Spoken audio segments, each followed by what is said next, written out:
this episode of Lingkod Bayan Diaries, ating tunghayan ang kwento ng isa sa ating mga honor awardees. To be a CSC Pag-asa Group Awardee is such an honor. Hindi namin siya inasahan, so we just wanted to put names on the innovations na naibigay namin sa Davao de Oro. Ako po si Joycel R.O.D., Provincial ICT Officer ng Provincial Government of Davao de Oro, Team Leader ng eGov Technical Team. I'm George Danhil M. Duran, Computer Programmer 3. Ako po si Mr. Wilfredo M. Galagala, Information Technology Officer 2. Ako po si Antonio Isimini, Information Technology Officer 2. Ako po si Antonio Salarda Jr., Computer Maintenance Technologist 2. Kay eGov Technical Team are employees of the Provincial ICT Office of the Provincial Government of Davao de Oro. So kami yung gumagawa ng mga systems and innovations and nagsusupport din sa mga na-implement na mga systems sa iba't ibang departamento ng probinsya. Marami kaming projects, actually our systems number up to 40. Especially during the pandemic, so doon talaga nakita on how useful ICT was. During that time, challenge talaga yung team to produce projects to sustain yung online na operations. So on our part, we tried exploring open source technology. Tapos marami kaming ina-explore na networks. So first yung system is yung Call-the-Doc. It's a teleconsulting system na na-implement during the COVID. When the OPD services, yung outpatient department services were stopped, nag-resort to teleconsulting. Another project mentioned is yung COVID testing information system. So just like any typical molecular laboratory na systems, ito ay data bank ng mga specimens na tinitest, tapos nagbibigay yung system ng result ng mga test. During pandemic, nagamit talaga siya kasi kailangan validated yung result, so QR coded yung aming test result. Isang very challenging project namin is yung household profiling and needs assessment. So kailangan merong list ng mga possible recipients ng bigas, and then wala kaming updated list nun. So kailangan in 1 month's time makaproduce kami ng system kasi magro-roll out ng survey sa buong probinsya. Nag-try akong mag-tap sa isang UN organization, yung UNDP. Tapos, nag-request ako kung pwede ba kaming turuan on how to do survey using Kobo Collect. And we were blessed, kahit wala kaming formal agreement, no monetary considerations, tinuruan nila kami. And in 1 month's time, na-produce namin yung app. And then after that, dire-diretso na po. Hindi rin namin ma-imagine na in 6 months' time, nakandak yung survey using employees only of the provincial government. So, nakamobilize kami ng mga 200 plus enumerators. Talagang nilibot yung entire province, 236 barangays, bahay-bahay yan. Tapos, nakuha namin yung data with maps. Na mapping namin yung mga households. So, and very appreciated po yung output ng systems. Kami nasa LGU, na-feel namin yung need na dapat ma-institutionalize yung ICT departments. Nasa digital age na tayo, so hindi pwedeng hindi tayo mag-upgrade or mag-adapt ng ICT. So basically, yung ICT, nagagamit siya para ma-optimize yung ating mga processes. Aside from that, yung interconnectivity, interoperability ng different offices, napapadali yun through ICT. So, talagang dapat i-leverage yung ICT ng any organization, not just the government. Kung mapansin nyo, lahat ng developed countries is naka-leverage talaga sila sa ICT. Maraming magaling sa Philippines, medyo may problema lang tayo dun sa interconnectivity and interoperability kasi parang nangyari, parang kanya-kanya yung mga LGUs, kanya-kanyang innovations. And if you can see from the national, paiba-iba yung mga systems hanggang dun sa baba. So, yun din isa sa panawagan namin, sana magkaroon ng uniform na standards and protocols in developing systems para hindi masayang yung mga efforts ng mga nasa baba. Okay, my message to my fellow public servants, so let us continue to be a gift. Di ba, pag gift ka, maganda ka, mapapasaya mo yung recipient, kay magiging useful ka sa recipient. So, isa lang yun sa palagi kong isinasa puso, no? Continue to adapt to the change, especially in ICT innovation. Even though marami tayong challenges na related to it, just continue to adapt to the ever-changing progress in technology. Kaya ang masabi ko lang sa mga kawani ng gobyerno, kung trabaho tayo, gawin natin talaga yung nasa puso natin. Gawin mo lang ang dapat mong gawin upang kung ano mang gusto mong maitulong para sa bayan. Na patuloy lang natin ang ating mga mabubuting gawain sa gobyerno para sa ating mga kababayang Pilipino. Kami ang EGOV Technical Team ng Davao de Oro at ito ang aming kwentong lingkod bayani.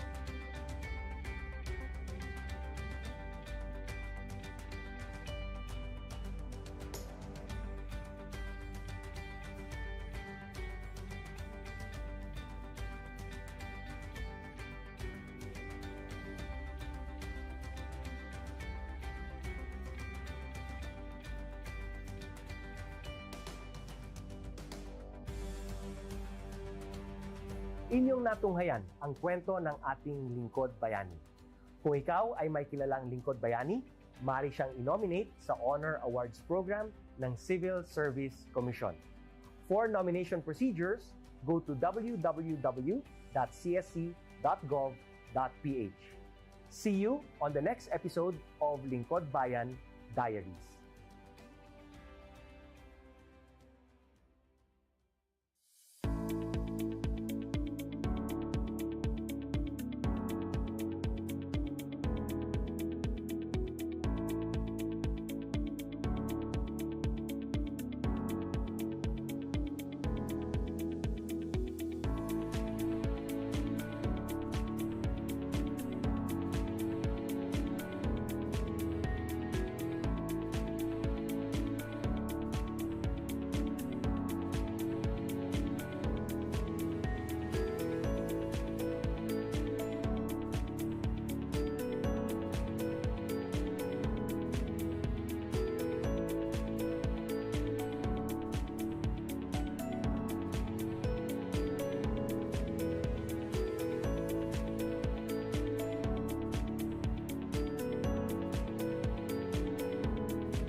Good day to all of you. On behalf of the University Registrar's Office, I welcome everyone warmly. As the head of this esteemed institution, I am privileged to introduce our office and share the valuable services we provide. The University Registrar's Office serves as the administrative heart of our university, functioning as a central hub for academic records, student enrollment, and course registration. We are dedicated to supporting the success of our students and personnel by ensuring the smooth operation of all educational processes. Our mission as an academic unit, the University Registrar's Office, will be taking care of the enrollment, graduation, and records management as it takes custody of academic records of all graduates and the issuance of official academic documents of students and graduates. Whether you are a current student, a prospective applicant, a faculty member, or an alumnus, our dedicated team is here to assist you. From guiding you through the enrollment process to helping you access and maintain your academic records, we are committed to providing exceptional service with efficiency and professionalism. In addition to our core responsibilities, we are continually strive to improve our services by embracing technological advancements and streamlining our operations. We aim to enhance accessibility, transparency, and convenience for all clients, allowing you to focus on what matters most, your education and intellectual growth. As University Registrar, I am honored to lead a team of talented professionals passionate about supporting your academic journey. We understand the challenges and aspirations of higher education and are dedicated to serving as your trusted partner throughout your time at our university. In closing, I extend my heartfelt welcome once again. The University Registrar's Office is here to assist, inspire, and empower you as you embark on your intellectual endeavors. We look forward to collaborating with you and contributing to your success in every possible way. Thank you, and may this be the beginning of a remarkable academic journey for each of you as a university for humanity.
naghadan ako nin mga pictures and then naghagad nga nindit na ayuda para sa mga Good Samaritans natabangan talagang devastated talaga silang maray. Grabe. Kahit pinag sa mga pictures talagang sarap pa sa itong barangay sa barangay Biyong kan Gigmoto. Oo na grabe. Pero ang landfall kas sa Panganiban tapos dili sa Mayviga area pero northern part. Oo, northern part. Pero maski sa man partner ng landfall sa kadakulaan kang bagyo. Malangan ni at one time partner kung magiron doon mo kang madali na maglandfall si Pipito diyan sa Catanduanes. Nag number 5 ang first district except Santo Domingo. Ang radius kay ito 300 yata, ang diametro 340 partner. 340 times to 680. 680 so diametro na ito so lapad na. Sakop na gad kita ang distansya kang Albay mainland sa Catanduanes siguro mga 100 lang 100 mga kay 91 kilometers ang more or less distansya. Kaya sakop talaga kita Opo, ang kagayunan sa namang kang bagyong ini maski bako magayon talaga ang bagyo. Iyon na makaskas partner siya magdalaga. Iyon dati nag 15, nag 20, nag 25 yata. Ang nagkaroon ng kanagtama sa Catanduanes nasa 25 kilometers per hour or 20 kaya. Kaya kumbaga bako grabe so kahaluyang kang pagrapado. Bakong araw ga itong riming kung iko-connecta. Nagdadalagang na lang ang riming kay ito partnering 5 kilometers per hour. Talagang pinulbos kita. Talagang sugabos na nailino kan bulkan diyan sa taludtod. Gabos ibinaba ito. Bulos pa ba maski garong mga chapel ka Dracula ka po. Dracula na. Sabi kang tiyoong ko kanag-apod sa kuya, dahil pa nga sin part na nakakabangon kan catering. Sinundan naman sila kaning Pipito na mas matindi. Partner actually first time mangyari na ang apat na bagyong surunudan ang tuminap within 1 month. Sabi kan pag-asa unusual da ini partner. Actually kabus man nga partner unusual. Sa baga no. Naramdaman ko sa mga sabi-sabi kan mga gurang man kan tiguba ngunyan pero sabi kan mga authorities sa weather at dayon nang iba nang ngunyan. Iyon na ini partner so sabi kan mga scientifico kan mga eksperto na epekto kang climate change or changing climatic condition kang mundo.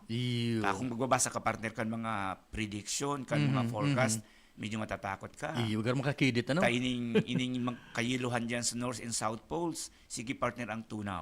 Sige ang tupag partner man ang ganano. So pag nagtupag yan nagtunaw yan nakakadagdag sa sea level. Sa sea level bako lang yan partner ang sarong problema kasi sa mga pig-upod na mga kumbaga sa simpleng taramon sa mga nasa so permafrost partner. So dapat permanente na siyang frozen. Hindi dapat maka-escape ang gas. Ang gas sa irarum kang daga dara kang fossil fuel. Nasa partner? Nag-escape siya ngunyan. Kaya nakakadagdag sa global warming. Okay.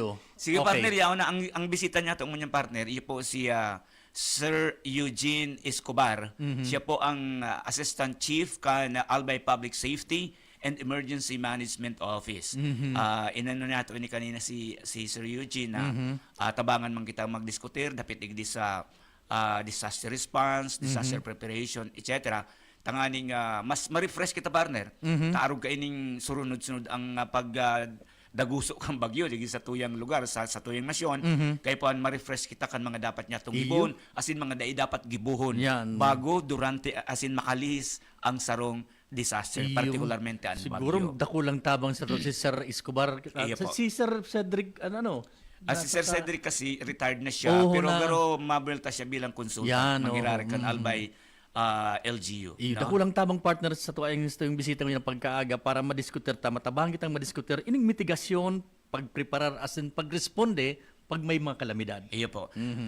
Sir Eugene, good morning po. Dadanggog na kita ngunyan sa interong Kabikulan asin sa interong Kinaban sa paagi ka na online broadcast. Good morning po, sir.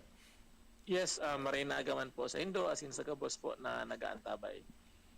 Sayang sir, dapat kung naka-zoom kita, mahihiling ko ang kapugian mo sir. Pero, iyo mangyari. Sige sir, patara-tara kita sa mga parantaway niya to, lalo na po mo niya na bibayaan pa sana kita ni Pipito. Opo, sa ngunyan po, inagyang kita ki duwang magkasunod na bagyo, pero kung tatandaan takang 2020, igwamang kitang bagyong tulo na umdati sa tuya. So Kinta, Ulysses, Kinta, pati Rolly. Opo. So sunod-sunod po so epekto man kato sa tuya. As in kung ilingon ta bako na po ko ta inibago sa satuya ano po na pirmi kitang pigagyang kibagyo lalo na po ngunya na ultimong tulong bulan kang taon. Very common po na ang mga bagyo po talaga minababa as in minaagi po sa satuyang probinsya. Kaya importante po talaga na lambang saro sa satuya lalo na ang pig-upod pig-upod na family preparedness na dapat kada lambang familia subilog na komunidad po nakahanda pirmi kung igwang maabot na maraot na panahon. As in ini pong paghanda po kang kada familia as in komunidad suportaran po ini kan sa tuyang lokal na gobyerno sa paagi kung ano man po natabang na pwedeng may tao lalong-lalo na po pagyaon sila sa evacuation center or kung ikaw po na nakulaon na danyos, naraot susupply kang tubig, dahil available na pagkaon sa merkado. So kapos po ini piga suportaran po kang lokal na gobyerno as in po even the national government po. So siguro kay puanta po bisitahon giraray so sa tuyang mga paghahanda na kinakaipuan pirmi kita ready, available po kita perming mga resources na in kaso mangyari an anytime available po kita na day kita pwede day kita nag-aasa permi sa gobyerno ta sa kadakulan po kang tawo syempre day man po tulos-tulos maaakodiran niyan. So yan po ang pirmi pong pangapudan sa Lambang Saro. As in, kaya po napapasalamatan po kami sa media, sa Indo po, sa pagtabang sa Samuya na pauro-utro na mag-disseminar po informasyon sa mga tao. Iya po. Sir Eugene, kang si Pipito po, andon tang baka tumama digdi sa Albay, ang mata, ang maglandfall. Sabi ba kang pag-asa, dahil pakakampante na yun na yung track niya, baka biglang dumuko, biglang tumaas. Pira pambilang kan mga pamilyang nag-evacuate, sir. Ang aramta medyo dakula. Iyo po, totoo po yan. Ang total po na nag-evacuate po sa Tuya, sa bilog na Albay, mas dakula po kumparar po naman sa Christine. Kung hilingon niya to, mata po ini taarong ka ini. Siyempre, so ang Christine, dakul po so pinsala, dakol so peligro, ngunyan nag-andam sa mga tao na kinakaipuan makaredy kita na dahil kita matamaan kay itong pag-landslide, kay itong pagbaha, kaya dakula po. So uminabot po kita ki almost 560,000 individuals or persons po ang nag-evacuate. So yun po ang kadakulan. Evacuate po ang sa loob po ng Sarong Aldaw. As in, salamat man po sa kooperasyon kan mga tao na nag-evacuar, nag-cooperar po sila sa Tuya. Pero sir, pagkaaga ka ito, nag-decamp man tulos, ano po sir Eugene? Opo, totoo po, nag-decamp na po sinda. Tako pig-imagine ta Sir Eugene, araw kayang kadakol na tawo kung mag-stay yan sa evacuation center ng mga 2 to 3 days. Grabing grabing ayuda ang kaipuan sa inda sa pagpakaon lang po kan mga iyan. Iyo po. Buda po, eling taman po so epekto bakong gayo so naging effect sa Tuya sa probinsya. Kaya halos wala man po kita ki-incident na flooding. Yes. Tigos na po kita ki sarong landslide na notaran sa may Tiwi. Tapos so storm surge na syempre expected po niya to yan dahil sa darakang bagyo. Pero in total po, wala man po talagang epekto na salamat sa Diyos na dinara si Pipito sa Albay. Iyo po. Sir, ano po baga kaya kung hilingon ta po so experience ta kang riming although dahil ta mapigsabing mangyari pa inabutan na gurano po ka safe ang mga evacuation centers ta pag ang bagyo igwanin medyo makusog na daradarang hangin o minaabot sa signal number 4 or number 5. Sa kunyan po, kung hilingon niya to, babasehan niya to ang current na condition kan mga evacuation center. Ilingon ta ano ang pwedeng magdaraki danyos kay ni. Enot pagbabaha, pangdawa landslide, pantulo, syempre sukusog kang paros na dinadara kini. Ngunyan, mayormente po na ginagamit ang evacuation center, ini po mga eskwelahan, kang Department of Education, iba pang mga buildings na pigtatawag kang national government sa tuya. Dakol po natin ang mga permanent evacuation centers po sa kada munisipyo. Kung hilingan niya to, ini po gabo safe man po. Ninhulit inassess na po ini bago pa man po na ginamit or inassign as an evacuation center. Pig-assess po ini kung ini safe. Pero syempre, may sa kadakula na sa kahaluyan kang panahon, may mga changes baga sa satuyang environment.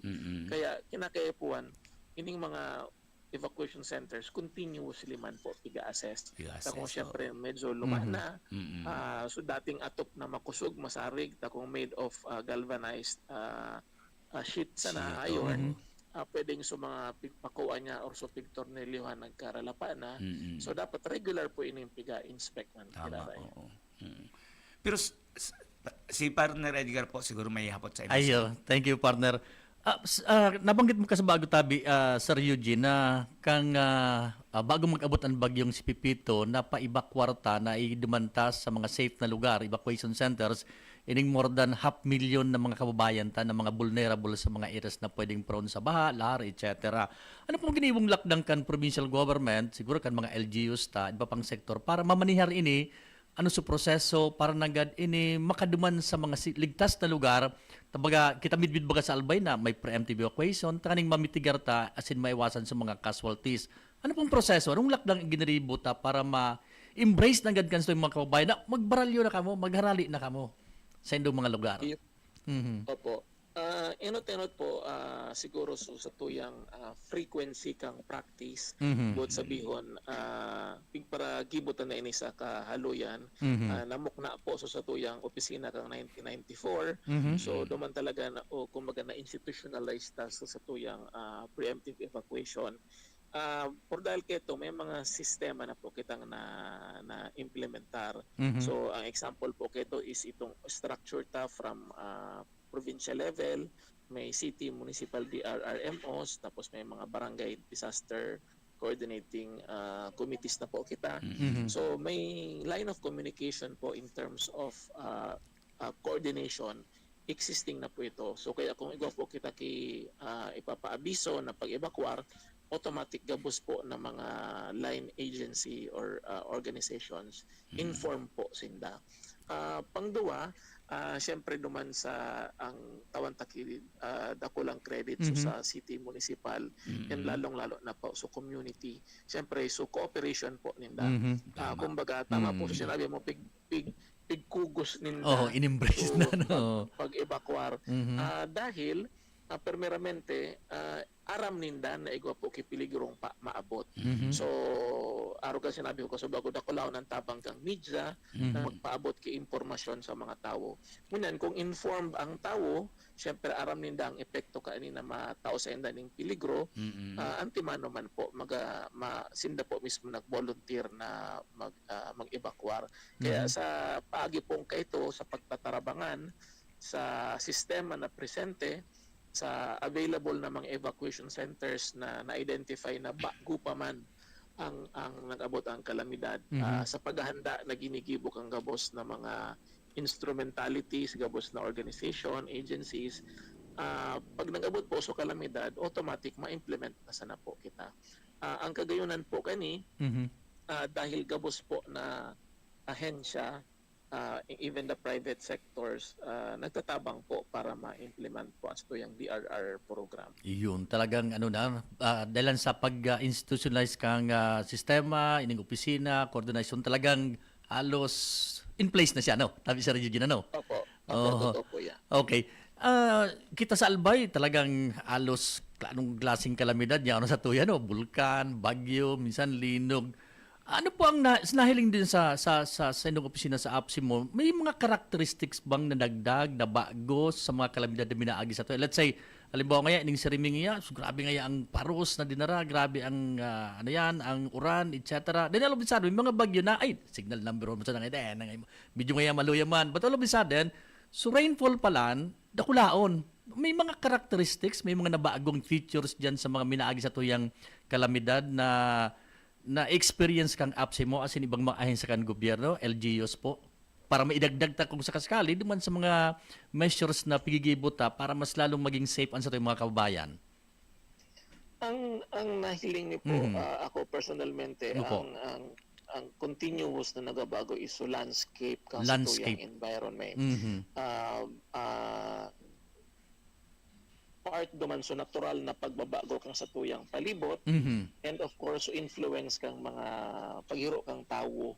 Mhm. Tawang ang iyan ang mga nasa gilid baga kang salog, Mhm. mga naka-star duman sa agyan kang dyan sa mga gali sa may mayon volcano. Mhm. Sa pagdalagang kang panahon nagadakol ang populasyon ta, so pinipili ninda dahil siguro sa kakulangan kaya kaaraman or kulang sa suporta kang gobyerno, nag-i-star sila duman sa mga lugar na libre para sa inda. Mhm. Alaga din inda aram na ito pala inaagian kay baha, Mhm. inaagian kay lahar, tapos peligroso. Itong pigsabi po nindo na experience ang tangon yan. Actually, kaya ito po kung parang man niyo mga 2011, nagkigo kita kay Typhoon Waning. Waning. Yes, Waning. Opo, almost the same po ito. At signal number 2 lang kita kay ito, pero suuran kay itong binulos, grabe man. Mhm. As in, devastated po kay Maraiso 3rd District. Ini pong minsan pa natuod so tao na pag-isip na pag-alangkaw so signal number. Iyo, ibang mindset na pa partner ano. Opo. Pero ang signal number iyan na tropical cyclone wind signal, kaya ang ginibukang pag-asa ang title ni na kito tropical cyclone wind signal. But sabihon, itong numero na 1 2 3 4 5 nakaangkla ito sa kusog kang paros. Iyo, yung mananggad ta. Taan ba ang number 4 ngaya? Signal number 4 garo 100 to 100. Garo kaya so may mga bracket ba kasi ano? Opo. Pero ang araw ko niyan ining bagyong ining nakaaging si Pipito, base digdi sa pagdiskutir metego po kita digding meteorologist opisina man kay banata.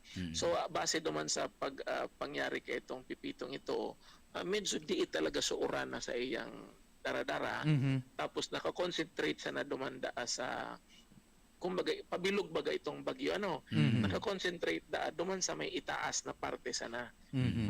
Kaya kang nag-agi so Pipito sa tuya digdio halos wara or diiton sa nasuora na sa iyang pinagsak sa probinsya. So ini po mga characteristics ini kang bagyo na minsan makusog ang paros, makusog man ang oran. Minsan maluya ang paros, makusog ang oran. Ini ang mga ang data na hiling so epekto kay ito digdi sa ibaba na kita ang nagsasapar. So halimbawa ang Legazpi, totoo po kang bagyong Christine dakol sa mga lugar na dati daade pigbabaha tapos pigbabaha na. Kung hilingon ta ang sa tuyang environment, dakulo na pagbabago na dito sana na malisyahan. Halimbawa so mga salog kay ito ararom ito ngunyan babaw na. Nagparakiripot na sir, nagparakiripot na. Opo.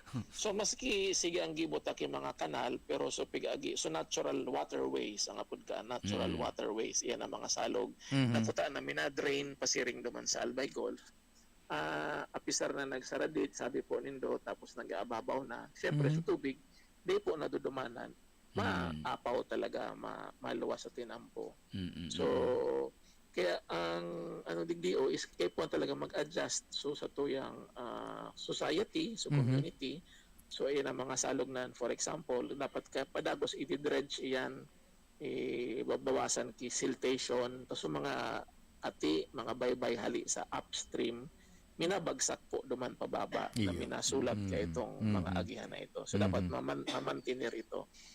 Pero sir, course, sige po. Go ahead po, sir. And of course, siyempre sa tuyang pick-upod na urban planning, sa tuyang development plan kang lokal na gobyerno, naka-angkla man, naka-adjust duman base sa tuyang palibot na naka-adapt duman sa tuyang mga hazards na nakaka-apekto sa tuya.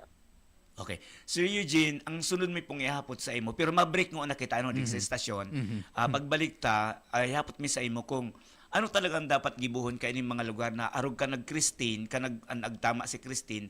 So mga dai sabi nga ni dai kay tupig babaha, alba sa parte kang kambita no, may mga may baha na uminabot sa Iksan. Pero kay to dai, ano ang advice ta sa inda? Pagbalik po kayan si Regine, ipapaabot ta yan sa mga paraan tabay.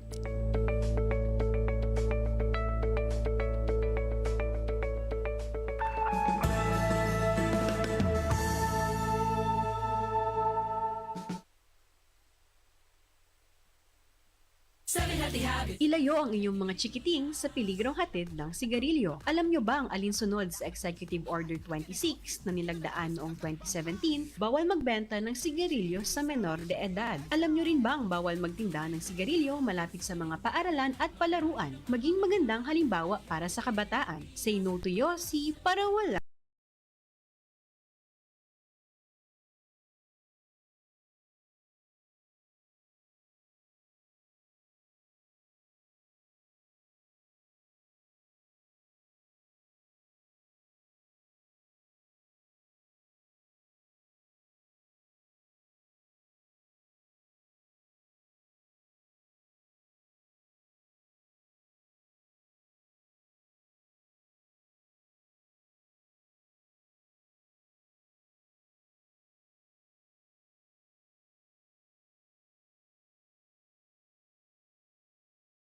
Pagsisisi. Quit Perfect getaway for as low as 10,800 per head. Enjoy modern amenities.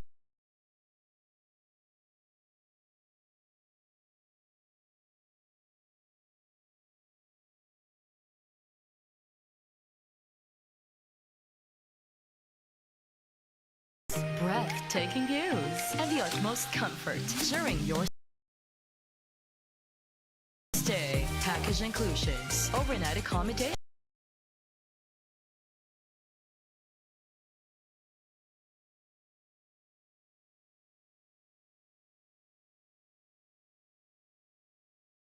With breakfast for two, complimentary use of kayak and stand-up paddle, dinner for two, welcome refreshments at the resort, drink of the month, and complimentary airport pickup and drop-off. Booking period is from September 16 to December 22, and travel period is from October 1 to December. www.misibisbay.com and create memories that last a lifetime. Have the best memories with a slice of paradise. Only at Misibis Bay. Misibis Bay, your tropical island getaway. Ngayong panahon ng tag-ulan, narito ang mga dapat nating tandaan upang ang ating pamilya ay handa.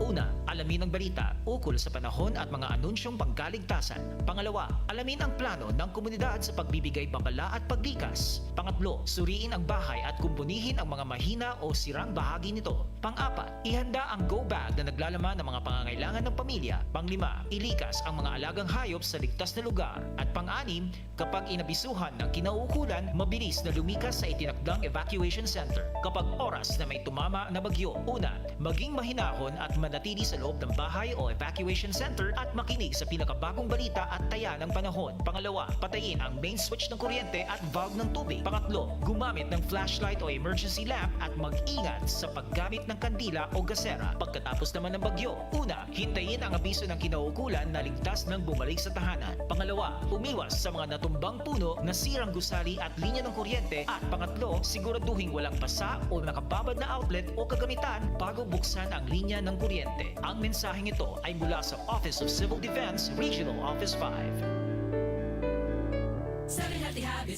high blood, hypertension, alta presyon, at kung ano-ano pa. Iba't iba man ang tawag, ito ay kayang-kayang makontrol sa tulong ng trio kontra sa anumang sakit. Regular na ehersisyo, tamang nutrisyon, at say no to bisyo. Regular din na kumonsulta sa ating primary care providers para malaman ang angkop na gamutan depende sa inyong risk factors. Para iwas alta presyon, tamang nutrisyon, ehersisyo at medikasyon ang solusyon. Isang paalala mula sa inyong DOH Bicol Center for Health Development. Buhay natin ang sumasaya, pag si Joey ang kaiba, daig natin ang pangangamba, kung Joey Salceda, highest rating na proven, ang satuyang congressman, at bayahin ang atang lahat, kung Joey Salceda.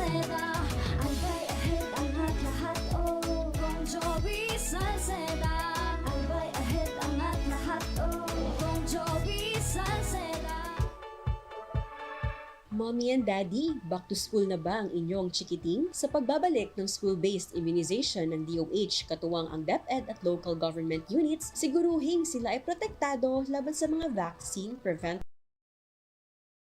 diseases, makilahok at makipag-ugnayan sa kanilang mga paaralan, and together, let's protect the future of our children. Be wise, immunize! Isang paalala mula sa inyong DOH Bicol Center for Health Development. Dito sa Legazpi United Electronics, Paskong Pasko na! At ngayong Pasko, meron kaming handog pamasko sa inyong lahat! Merry Christmas! Isang buong Pasko dito sa Legazpi United Electronics. From December 1 to 31, 2024, we are giving away 15 to 50% discount sa lahat ng inyong electronic needs. Sa Legazpi United Electronics mo lang mahanap ang mga bagong electric fans, TVs, amplifiers, stereo mixers, AVRs, mobile sounds and lights, solar items, speakers, inverters, equalizers, video synco at marami pang iba. Legazpi United Electronics, located at 191 Magallanes Street, Legazpi City. For more inquiries, please call or text 0993-519-7235. Or you can visit our official Facebook page at Legazpi United Electronics. Legazpi United Electronics, pamaskong handog electronic sale. May quality na, affordable pa. Per DTI Fair Trade Permit Number R5 Albay 65 Series of 2024. Problema sa kalusugan, ika'y matutulungan, di ka pababayaan. SCTV, sagot dyan, maging sa kamatayan, punerarya at simbahan, pamilyang naulila, di na mamumroblema. SEDB, simbag sa pag-asenso, buhay mo tiyak magbabago. Kinabukasan ng pamilya'y sigurado. SEDB, simbang sa pag-asenso, nagbibigay serbisyong totoo. SEDB, dito na tayo. SEDB, dito na tayo. Ang tamis na sadyang may hatid na ginhawa sa ating katawan. Mararamdaman mo yan. Ngayong Kapaskuhan, narito ang Mark Stevia. Sa hilig mo magtimpla ng mga inumin para sa buong pamilya, kabarkada at katrupa mo ngayong Pasko, gumamit ng healthing pampatamis. Mark Stevia Food Supplement. Makakatulong upang maging normal ang level ng sugar sa ating katawan. Mark Stevia Food Supplement. Pampatamis without worries. Ito ay mabibili sa mga suking butika at drugstores dito sa ating lugar. Ang mensaheng ito ay hatid sa inyo ng Mark Stevia Food Supplement. Mark Stevia Leaf Extract Powder. Pampatamis without worries.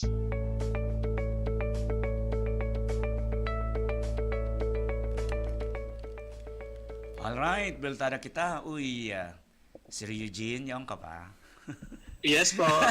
sorry sa pagkalat. Salamat po nun. Sir, yun ang ano po ito, sir. Takaso, nakakuha kami ng dakol na feedback. Nakan tuminama po si Christine, although demang kita inagiyang kan matakan bagyo ni Christine. Pero sabi, grabe po talaga sa binos na ulan. Ngunyan, iguanin mga lugares na garulo lying area, mga areas tig sa Legazpi, siring kan dyan sa parte kang Bitano, na talagang madalion, tangalikod baga kayan po, may ano dyan, may mga salog, may salog dyan. Bigla pong tuminaas sa tubig na hanggang suabi, hanggang paiksandaan na dahil man dati nangyari sa inda. Ano sirang pinaka-advise ta sa mga araw kaining pangyayari? Ano ang dapat talagang gibon? Ano, maghali na po sinda dyan? Or ano po ang pinakang maray, sir? Ikaw kitang pigapod na long-term and short-term na program para sa mga araw kaini. Inot na inot, kung hilingon ta ang itong example na tinaw niyo sa Bitano, kung hilingon ta historically, ang bilog na Legazpi City na sentro, magpuon dyan sa may San Roque, pasiring dyan sa may Dinagaan, pasiring sa Godpuan, digdi sa may Iglesia ni Cristo, matibo po ang Legazpi City. Mahiwas so, na gano'n. Parte po talaga ini tubig na para reclaim ta sana po. Kaya ito nga po kung may mahiling ka mong yan pong Piñaranda Street, garian paras na kinagan sa naki dinampingan, wala to magimong po, matibo yan. Matibo, okay. Kinagan kitinam po. So, kung hilingon ta, again, body of water ang Legazpi City na pag-reclaim. Kunya sinabi ko pa yung kitang long-term and short-term na programa sa ideally ko ta napagplanuhan kay Maraiso sa tuya na syudad kang Legazpi, siguro pinalangkawan, kinaganang kimaray na drainage system. Pero syempre, ngunya na-overtake na kita kan technology. Kung sa technology, nainutan kang pag-star kang tao. Kumbaga day pa po na day pa na discovery or day pa nakaabot sa Pilipinas so technology alagad so mga tao na nainot na nag-restart digdi. So day kita ngunyang kan makakapahali basta-basta. Pero tama po so sinabi nindo, ang long term takaan ko na is really relocation. Kung kaya i-relocate itong mga tao na talagang apektado pirmi or magibo kita kipig-apod na engineering intervention, gapod tayo na structural mitigation. So kung baha ang pag-urunan, so dapat i-improve ta sa tuyang drainage system. Ma-develop kita kay mga pagi. Available po ang technology but syempre ang question kaan so resources na available na pag-implementar kay ito. So yan ang mga long term ta para ma-minimize ang epekto kang pagbabaha duman sa mga lugar na ito. Sa mga community, sa mga familya man, individual, syempre kung binabahaan sa indang lugar, tanganing maiwasan ang epekto sa ngapit na maabot is papalangkawon ta ang mga struktura ta, ang mga harong na ipapatugdok ta. Ang ehemplo kainio, ini baga mga tinamputa dati concrete para asphalt overlay. So ngunya naglalangkaw ining mga tinampong ini more than 3-4 feet ang langkaw sa original na tinampo. So mga arong na naging hababa na. So bintana sir ka mga harong kapantay na kang tinampo. Opo. So naturalmente pag nagbaha, dayman po nag-improve kan tinampo. Pero sa drainage system, dahil man pag-improve. So, syempre, sa tubig, maduman sa mga kaharungan. Kaya araw po ka. Sa short term naman po, dahil data man po sinda ma-relocate gabos, data man basta mapahali duman ta kung mga private properties, ang short term ta po na ginigibo dyan, yun na po yung mga DRR programs na po. So, nag-implement kita ki mga sistema or mga proseso. Example po kayo ni ining early warning system ta. Evacuation procedure, ini po ang mga short term. Tanganin kung may maabot na maraot na panahon na pwede magkausa kipig babaha, automatic po matapataw kita ki-abiso sa mga tao. Tanganin maka-evacuate po tulosinda. Dahil na sila mag-alat na abot ng kiba. Sa ngunyan po, ang ginigibukang sa tuyong opisina, may piga-implement man po kami na luway-luway na programa is gusto ta po na kada bagyo, kada event, mamapata sa mga lugar na pigbabaraha. Normally po, kaya pag nagbaha, pagkatapos kang baha, arilingaw na sa mga tao, araw nila binaasin na, pero so talagang consciously na piga-isip nila na pirmi pwede akong tamaan kibaha, minsan nalilingawan. So ang gusto mo mangyari mo niyan, i-map out mo itong mga flooded areas and then itataw mo ito sa mga munisipyo and then available sa public. Tanganing pirmi sindang may recollection na ining lugar may pwedeng tamaan kibaha. So dapat maghanda ako or may mga paagi akong kikibuhon tanganing ma-minimize ang epekto sa sakuya. Sir Eugene, ito pong nabanggitan na maabot sa kabangang milyon halos na individual na nag-evacuate. Ano po ang pinakang rason ninda kung sinda nag-evacuate? Dahil maluwi ang sa indang harong, sinda pigbabaha? Ano po ang pinakang majority sa inda ang naigwanin? So pinakadakulang porsyento ning rason. So bakong light materials lang ang harong ninda? Or nasa flood prone areas sinda? Or landslide prone? Ano po ang nahiling po nindong data kayo ni? Kung hilingon ta po base duman sa tuyang population at risk itong may datos po kami kang so mga number of individuals or families na naka-star sa mga peligrosong lugar. Ang majority po kani is ining flood prone areas po. Tigbabaha no. pangduwa po itong mga made of light materials, ano po ang saying ng mga harong. So ini po ang minakompesto majority po kasi ito yung mga evacuees. Masunod na po digdi sa mga nasa lahar prone areas, landslide prone areas, and then of course yung mga storm surge so sa may gilid kang dagat. Kung ilingon ta po sa mga harong na dyan, San Roque, Pigkali, sa Bigaa, Rawis, dakol baga po nakaistar sa may gilid kang dagat that are made of light material. So dakula man po ining porsyento kang populasyon na mina-evacuate. So ini po ang kumpuesto kan mga evacuees na nagharali po sa Sainda. Ang ano ba kaya Sir Eugene ang location kang Albay ibang klase ano? Igwa kita ning dagat, igwa kita ning bulod, igwa kitang may volcano, may lahar. Although tong kita Sir kompleto sa Ricardo. Ano Sir, although to protruding kita Sir sa Pasipiko. So grabe ano kaya grabe ko. Vulnerable kita partner. Maringani Sir Eugene partner ta. Igwa kita din mga kaya baga Sir Eugene, ano Sir Eugene sa hiling mo po ang naging rason ko nata namok na tulos ining apsi mo. Iyo po ining sitwasyon tang ini. Ta 1994 po aram ko may apsi mo na po 1994. Opo, ang historically po kung hilingon niya to, nagkaigo po ki bagyo kay itong 1988 kung di ako masala. Tapos Sisang Sir, Sisang? Gari po, Gari Sisang ito. Tapos ito pong epekto kay ito dakulong kinagdirigding mga nag-support na mga ibang mga foreign donors. Saro po kang nagtabang sa tuya digdi iso Italian government. Ngunyan kang time na po ito na naglog sa Italian government, saro po kang nagkapot kang programa kay ito so itong Italian government nag-support digdi sa DRR program. Saro kang ginibo kay ito is capacity building. Buot sabiyon pinakusog so kahandaan kang gabos na barangay, munisipyo sa bilog na Albay. So that is 720 barangays kay ito. Tango niyan, baga 721 na kita. 720 barangays. All the 18 LGUs, big train po ini sa disaster management kay itong panahon.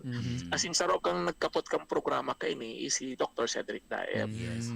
Ngunyan, kang patapos na sa programa, mga 1990, 91, patapos na sa programa, nahiling ni Sir Cedric na magayon ang epekto kaini ang tabang sa gobyerno sa probinsya so dapat ipadagos kung baga masustain kaya naisipan ni Dr. Daep na i-propose na magmukna ki opisina na permanente na ang trabaho niya talaga is ma-reduce ang epekto kan mga kalamidad na minaagi digdi.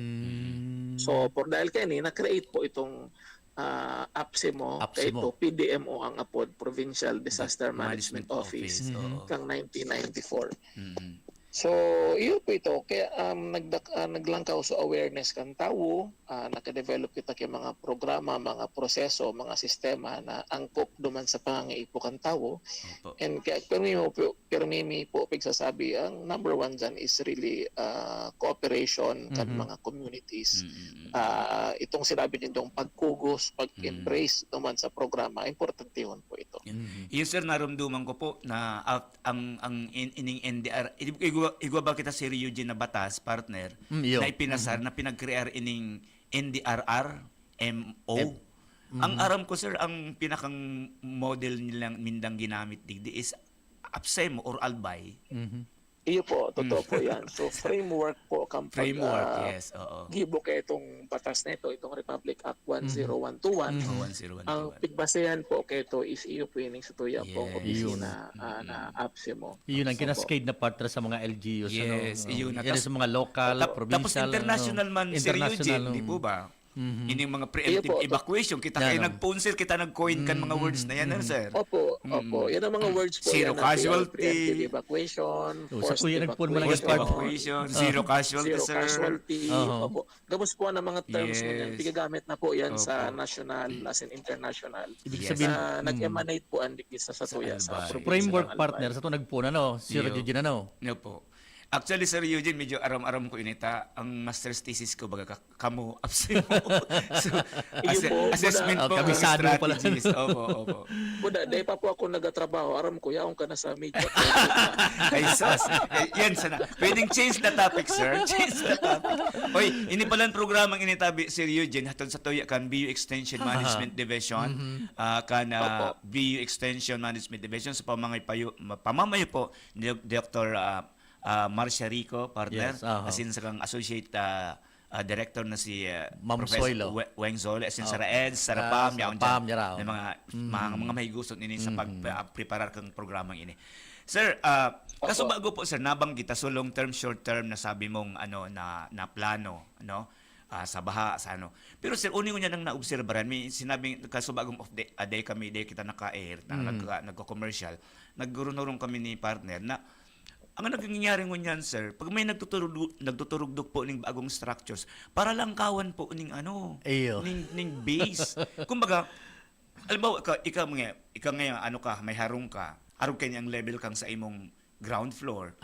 Tapos, igo niyan bakanting lote. Pag tinugdukan na yung structure, say, building o harong man mismo, bigla lang niyang marayan, sir. Elevated na. Elevated. Ang tendency kayan, pag nagbaba, pasiring duman sa mga hababang parte. Totoo yan, partner. Dahil po ni Sir Eugene na-regulate, dahil yung batas kung paano ni maiiwasan na. Para lang kawan ng pigtutugdok, dahil napig mindless kang epekto kayo ng structure ninda duman sa mga low elevated na mga lugar. Saka yun ang partner sa pagsasabi ni Sir Eugene Casabago na because of human movement. Yun nga ni Sir Eugene. Kumbaga, may matugdog din ng building o kaya mall, mahiling mo yan.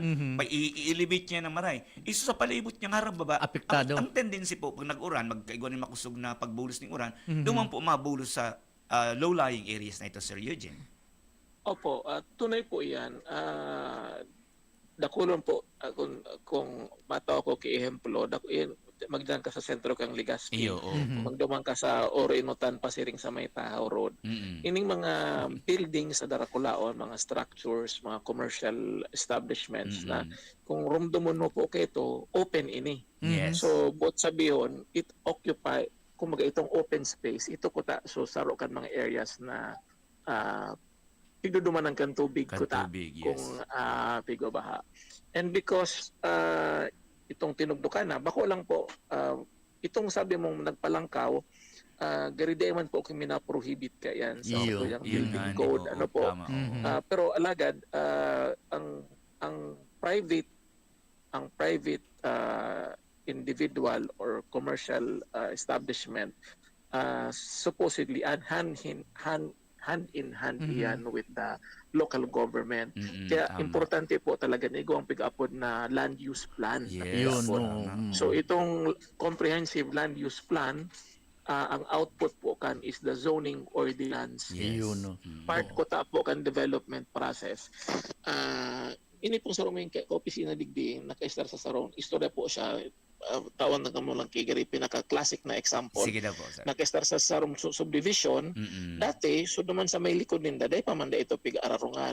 So pag nag-uran, makusugon, sa kahaloyan, nasa almost 40 years old naman siya. Pag nag-uran, so mga tubig duman, ang likod ninda, dati rice field, nagduro-diretso sa na nagdalagan pababa, pasiring duman sa likod, nag-aagi ninda. Sir Eugene, gano'n nakakulikaw ka yan, ako di sa may Central City, dati mahiwason din mga palayan ba ganyan. Yan. Iyon na. Kaya pag-istorap ka partner ka sa bago, sabi ko, kang hiniling ko niya ako sa mga paligid ko, ay ano nang may mga, may mga landfill na baga, may mga anya ko, sabi kang, pagkatraning ko, maabot ang oras mo na yan. Talagang, yung sabi ni partner ka sa bago, may nababa kami, umilang ka usina, ay sabi ko, ang tubig ka niya, sa tuya. Sige sir. Sige sir, diyan mo po. Nagturugdok na buildings duman, natatrap na sa water, dahil nag-outlet. So, data man nabasol ito nagpatugdok yarong. Kundi, so development katong lugar na ito, dapat nagkakitamang drainage system na kumbaga integrated sa overall plan na tanganing ma-minimize epekto kang pagbabaha. So, yun po muna na naging epekto. So, so consequence kay ito na data piga sa alang-alang. So, overall, na epekto sa society or community kan mga development niya to. Iyo Sir Eugene, kaya kung minsan pag naghiling ka kan mga documentary sa ibang mga bansa, kan sa mga urban planning arog sa Israel, plano do gabos ang sukol kang kanal, ang flow kang tubig, garo baga may giya siya.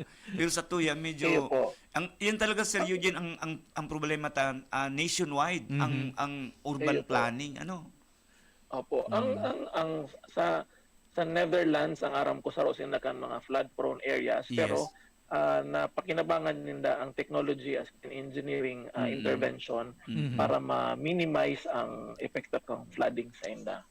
May ako partner, may ihabol ako kay Sir Eugene. Kasi bago Sir Eugene, at least, may mga concern kita, may mga problema. Pero balikan ko sa sabi mo, Sir Eugene, nagpaplano ka mo na mag-gibonin mapa or ma-identify kung ano ang mga lugar na prone areas, flooded na mga lugar.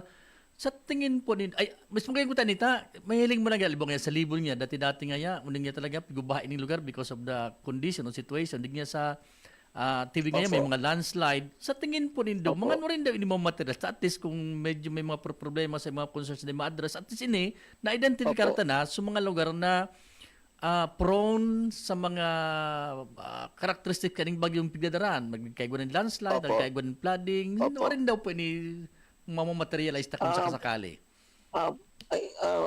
Pigpupunan mi na po ngunyan i-implement but again so mga data po nakaipuhanan kaya nakadepende duman sa mga barangays and LGU so tarabangan po ni kami technical support sana po kami na pigataumi so itong mga datos na kaipuhanan may mahali po ito sa barangay sa community ang ma-facilitate po kato sa mga MDRRMOs sa mga cities and municipalities. Pag natao po sa datos, ito na po, mamamapa mi na po ito, tapos matatawag mi analysis, mako-correlate po duman sa amount of rainfall. So, halimbawa, ining sarong lugar, kang binaha siya, kasuarin ini nagbaha, pero ang amount kung gaano kadakol na uran ang nagbulos para mag-cause sa pagbabaha. So mga arog kaning mga datos magagamit po sa tuyang analysis and sa pagmapping. Aning sa maabot na panahon, ining mga information na ini magagamit na kan mga community na mag-predict kumbaga arog na kanyang oras na nag-abot, mabaha, pwede na magbaha, so dapat mag-evacuate na kita. Kumbaga, data na alato na maglangkaw sa tubig, dapat antes pa, makapag-evacuate na kita. Sir, igwa pa man kitang date na minuto Uni sir ang ko sa Indo kung narereparo po taini or ang nahiling tadigdi. Tangon niyan po baga sir, lalo din sa Albay. Uso na po baga asin iguananin mga tinampo pick-upod na boulevard sir. Tinampo sa gilid dagat. Anong nangyayari? Ang tendency kang iba na dati makusog ang buot na mag-istar dyan sa gilid dagat. Nagkukurusog na niya ng buot. Iguana naman dasindang ulang. Iguana ng ulang. Pero ang karang baga sir, kay tupa na dahil dapat istaran 20 meters from the shoreline kung saan ang daragsaan. Dahil dyan pwede magtugdok, delikado yan. Pero ngayon sir, na iguanan mga boulevard dyan, narireparo na iguanin mga harong na reyaon na dyan sa nakatugdok dyan sa halangkaw na kang tinampo kang boulevard. Ano si advisable po ang arog kaya na nangyayari or cautious magyayari sa o anong advice na po sa enda? Opo, inot po sa mga naka-start kaya usually sa mga mga fisher folks na mga tugang nato na ang pagkabuhay sa pagdagat. Actually kung sa ligas ko yung pag-urunan ta nagahapot-hapot man kita pag may nakakaurong kita mga kurang para sa inda dakulaon na development ito. Kumbaga ang pighapot ko ano pong mas magayon so dai na ako ining tinampo or sumay tinampo ang simbag ninda 100% sa mga nagkakauron ko perming mas magayon daan na nakaigwa ki tinampo. Pero tama po ito na sinabi nindo na su epekto kang storm surge siya or mangiraray lalong-lalo na po ang tsunami. Dito po pig-urunan pero ang East Coast po kang Albay magpuon tiwi sagad po nito nasa exposed po kita sa epekto kang tsunami. So para masimbag ko so kahapotan mo po mabalik po kita duman sa pigapuntang land use plan. Ito pong land use plan. Opo, ito pong land use plan pong ito pigagibupuan kan mga gabos na mga munisipyo as in syudad, as in ang pinaka-output ninda is itong zoning ordinance na pigaapod. So buot sabiyon, itong zoning ordinance nagsasabi kung ano ang dapat or dapat itugdok duman sa mga lugar na ito. So dapat ito ang susunod doon, and then ito ang i-implement po kan mga lokal na gobyerno. Kasi sila po ang mas nakakaisip kung ano so environment na, kasi kung ano so naaay na mga structures na pwede po na itugdok naman. Opo. Sir Eugene, may tapos na po halos ang oras, pero tataon may ikanimpirang date na panahon para po magpaabot kang pangapunan kan apsemo sa satuyang mga kababayan. Yes po, sa Giraray, ako lang po ang pasalamat ni Sando as partners. Ang media po, po kang sa moyang opisina magpulka ito, and then piga-recognize ang value po nindo information dissemination. Very important po. As in, kung may mga maabot na kalamidad or may impending na peligro, ang banwaan dapat po maghimati sa radyo dahil iyan ang saro kang pinaka-madali, pinaka-fácil na means of information dissemination.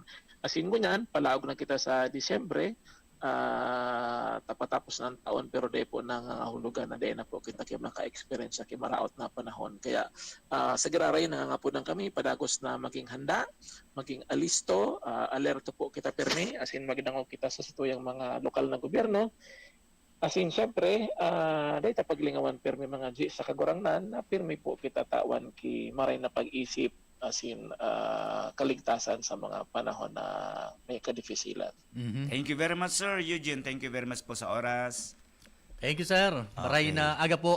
Maray na aga po. Sir. Okay, sige. Partner, iyan si Sir Eugene Escobar. Dakol kitang ang naokudang Assistant partner. Chief kang Apsemo. Partner. Dakol kitang naokudang kay Sir Eugene, ano? Sabi ko sa imo, sukul-sukul yan si Sir magpapaliwanag. Iyo, naaraban ta sa history kang pagkamok na nagkikitang modelo, na adopter sa national, pati sa international. Kailan ka naging experience na mga practice na adopter na kang ibang mga lugar. Iyo, sige partner, maparam na kita tayo padigdig masunod na programa. Sa paggalang po kan sa tuyang mga pag-iribig sa istasyon sa Radio Veritas, sin sa paggalang ng mga opisyalis kan BU Extension Management Division, ako po si Professor Seth de Badera. E naman po si Edgar Barameda. Marinaga po sa Tuyaga Boys.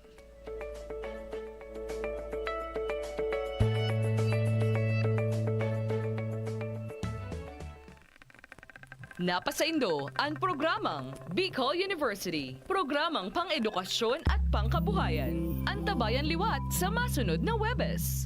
Digdisa na sa Radyo Veritas Legazpi.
On this episode of Lingkod Bayan Diaries, ating tunghayan ang kwento ng isa sa ating mga honor awardees. To be a CSC Pag-asa Group Awardee is such an honor. Hindi namin siya inasahan, so we just wanted to put names on the innovations na naibigay namin sa Davao de Oro. Ako po si Joycel R. Odi, Provincial ICT Officer ng Provincial Government of Davao de Oro, Team Leader ng eGov Technical Team.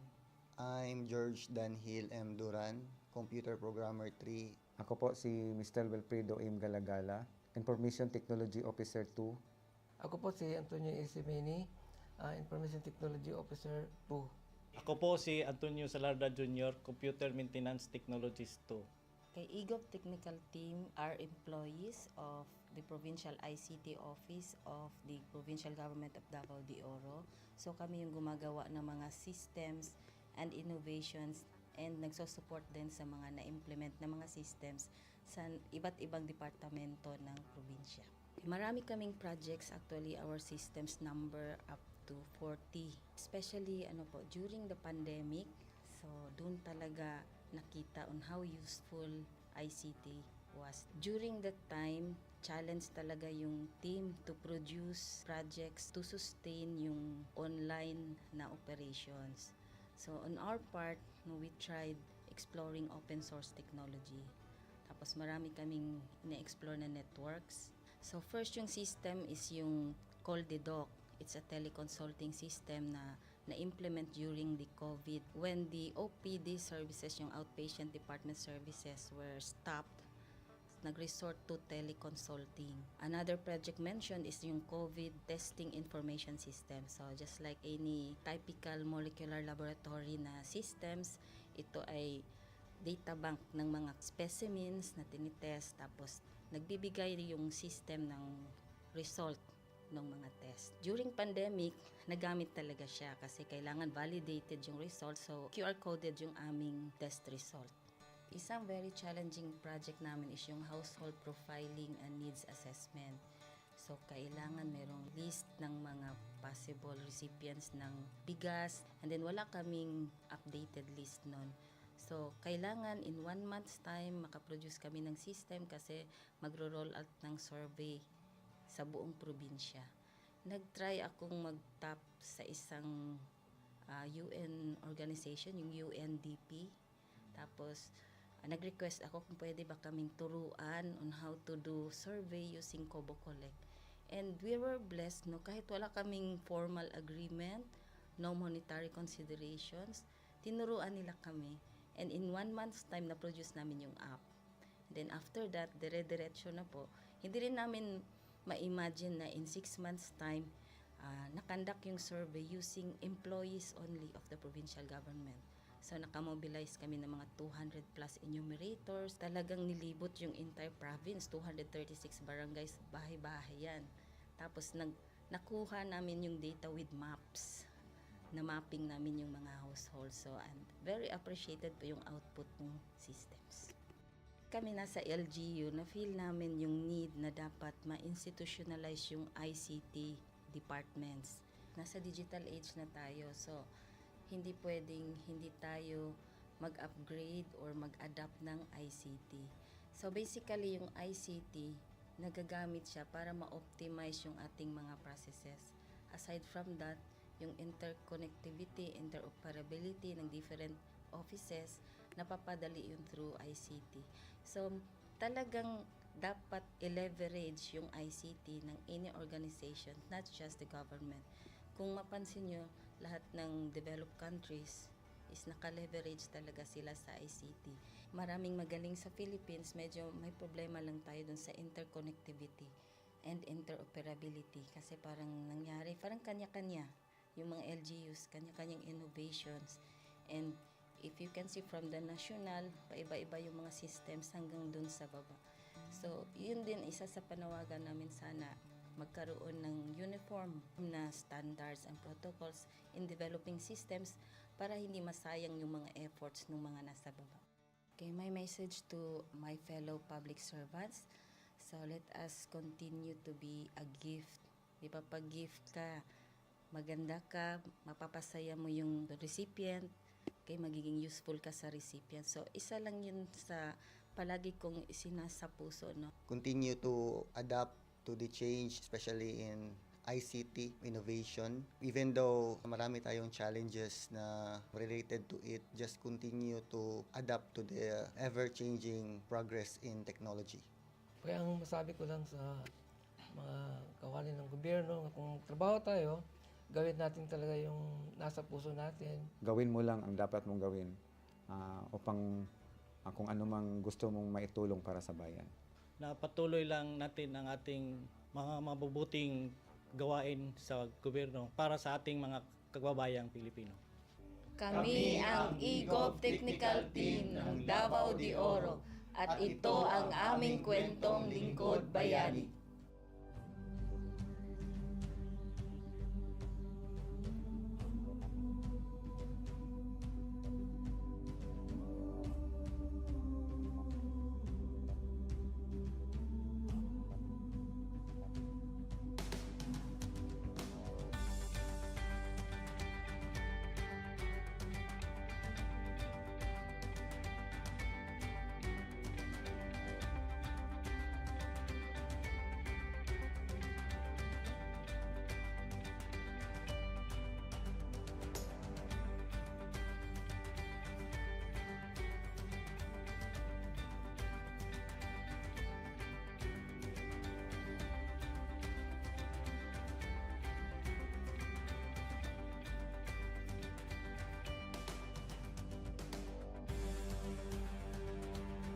Inyong natunghayan ang kwento ng ating lingkod bayani.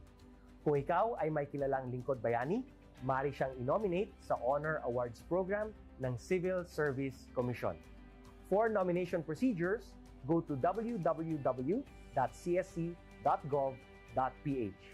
See you on the next episode of Lingkod Bayan Diaries.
Good day to all of you.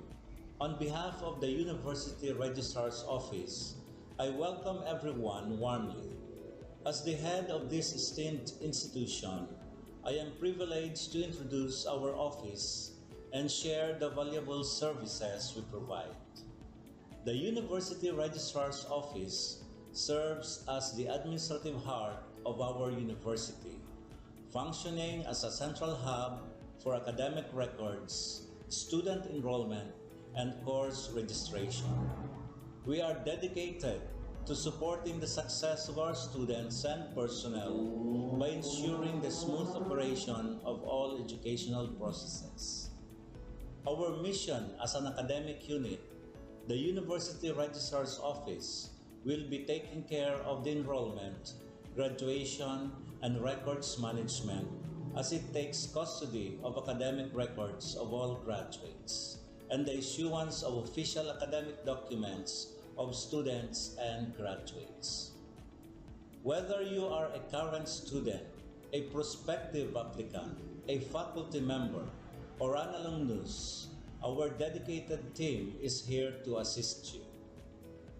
From guiding you through the enrollment process to helping you access and maintain your academic records, we are committed to providing exceptional service with efficiency and professionalism. In addition to our core responsibilities, we are continually strive to improve our services by embracing technological advancements and streamlining our operations.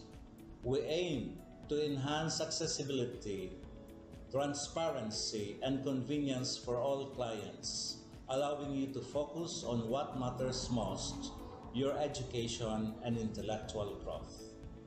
As University Registrar, I am honored to lead a team of talented professionals passionate about supporting your academic journey.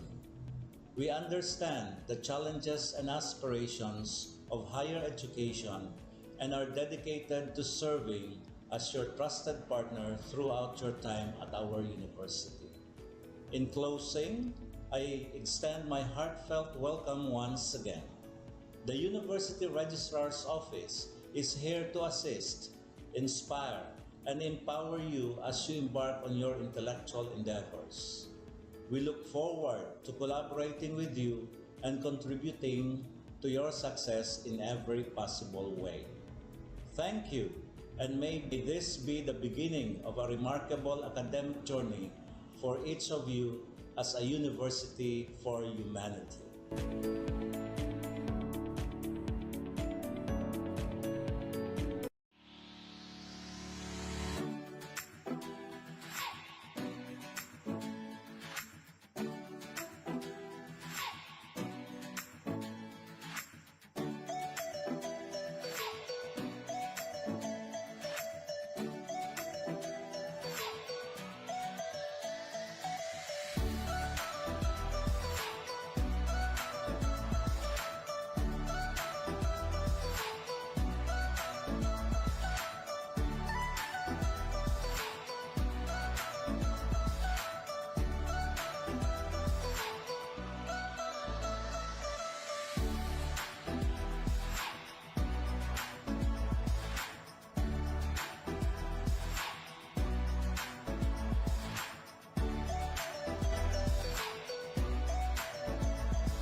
On this episode of Lingkod Bayan Diaries, ating tunghayan ang kwento ng isa sa ating mga honor awardees.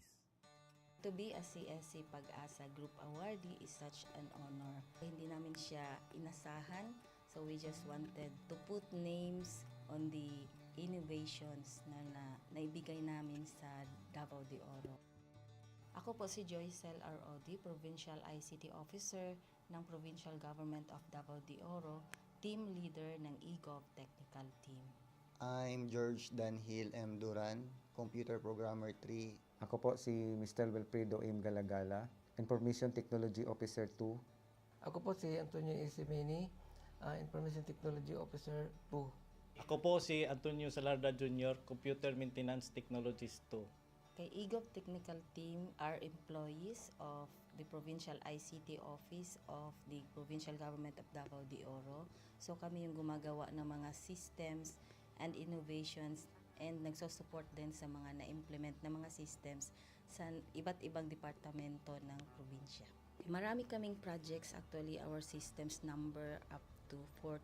Especially during the pandemic, so doon talaga nakita on how useful ICT was. During that time, challenge talaga yung team to produce projects to sustain yung online na operations. So on our part, we tried exploring open source technology. Tapos marami kaming ina-explore na networks. So first yung system is yung Call the Doc. It's a teleconsulting system na na-implement during the COVID. When the OPD services, yung outpatient department services were stopped, nag-resort to teleconsulting. Another project mentioned is yung COVID testing information system. So just like any typical molecular laboratory na systems, ito ay data bank ng mga specimens na tinitest, tapos nagbibigay yung system ng result ng mga test. During pandemic, nagamit talaga siya kasi kailangan validated yung result, so QR coded yung aming test result.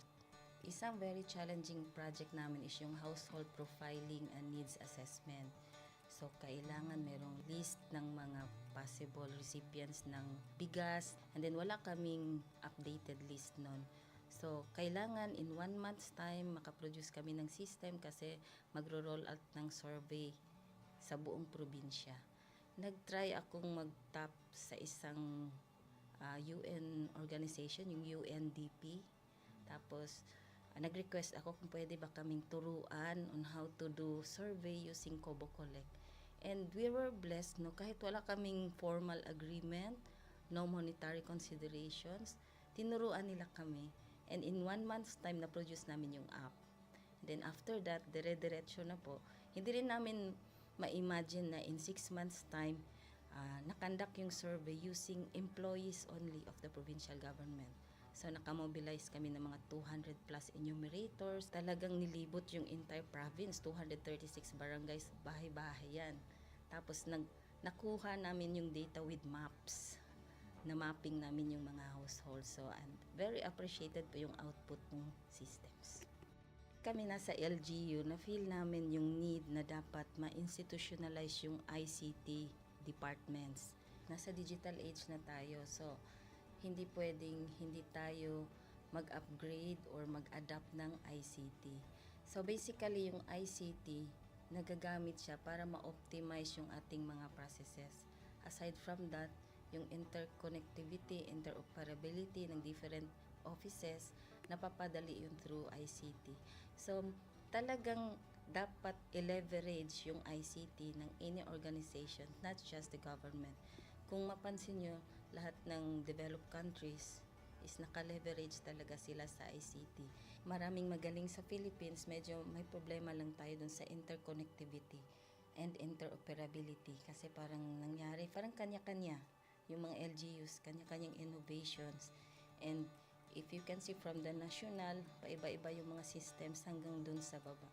So, yun din isa sa panawagan namin sana magkaroon ng uniform na standards and protocols in developing systems para hindi masayang yung mga efforts ng mga nasa baba. Okay, my message to my fellow public servants, so let us continue to be a gift. Di ba, pag gift ka, maganda ka, mapapasaya mo yung recipient, kay magiging useful ka sa recipient. So, isa lang yun sa palagi kong isinasa puso, no? Continue to adapt to the change, especially in ICT innovation. Even though marami tayong challenges na related to it, just continue to adapt to the ever-changing progress in technology. Kaya ang masabi ko lang sa mga kawani ng gobyerno, kung trabaho tayo, gawin natin talaga yung nasa puso natin. Gawin mo lang ang dapat mong gawin upang kung ano mang gusto mong maitulong para sa bayan. Na patuloy lang natin ang ating mga mabubuting gawain sa gobyerno para sa ating mga kababayang Pilipino. Kami ang EGOV Technical Team ng Davao de Oro at ito ang aming kwentong lingkod bayani.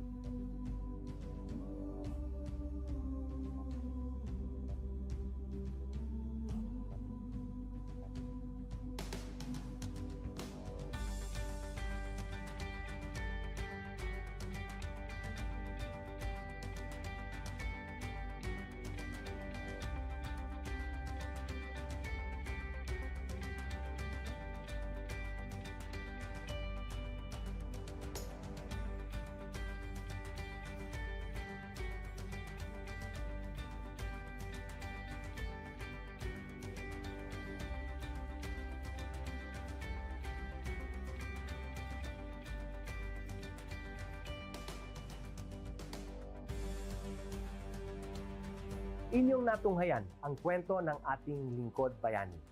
Kung ikaw ay may kilalang lingkod bayani, maaari siyang i-nominate sa Honor Awards Program ng Civil Service Commission. For nomination procedures, go to www.csc.gov.ph. See you on the next episode of Lingkod Bayan Diaries.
Good day to all of you. On behalf of the University Registrar's Office, I welcome everyone warmly. As the head of this esteemed institution, I am privileged to introduce our office and share the valuable services we provide. The University Registrar's Office serves as the administrative heart of our university, functioning as a central hub for academic records, student enrollment, and course registration. We are dedicated to supporting the success of our students and personnel by ensuring the smooth operation of all educational processes.